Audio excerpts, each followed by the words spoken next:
చేస్తారేమో కొంచెం ఆశాభావం. కేటీఆర్ సార్ కి ఫోన్ చేసిన, ఎమ్మెల్యే ఫోన్ చేసిన, ఇదే చూసినా లైవ్ లో తీసుకుంటారు కదా. ఇంతవరకు స్పందించలేదు.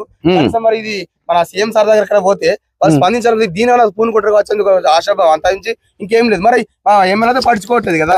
మేము అయ్యో రామ మరి మా పంట ఎండిపోతే దేవా మరి పరిస్థితి ఏందని చెప్పేసి ఇంతవరకు ఎన్నిసార్లు మేము మరి వాళ్ళ దగ్గర తీసుకునే ప్రయత్నం చేసిన ఎవరు మరి పడుచుకోవట్లేదు. మరి ఎట్లా మా తమ్ముడు బాధ చెప్తాము ఏమంటున్నాం. పంటలు ఎండిపోయి ఇప్పటికి దాదాపు వేసుకున్న పంటలు మాకు 2 ఎకరాలు 3 ఎకరాల పంటలు ఉన్నాయి. మొత్తం ఎండిపోయింది, నాశనం అయిపోయింది. మాది మిట్ట ప్రాంతం. ఈ కాలం పోతే మాకు జీవనాధారం. మీ బావి లేదా దానికి? బావి ఎప్పుడో ఎండిపోయింది. ఎప్పుడు ఫిబ్రవరి ఫస్ట్ ఎండిపోయింది మాది. దాని మా బావిని నమ్ముకొని 2 ఎకరాలు పళ్ళు వేసుకున్నాం. మేము పళ్ళు వేసుకుంటే మొత్తం పంట పూర్తి అంతా కాదు. కానీ మీకు రైతు బంధు పడ్డదా? రైతు 2 ఎకరాలు పడ్డది. 2 ఎకరాలు 2 ఎకరాలు పడ్డది. 2 ఎకరాలు పడ్డది. 2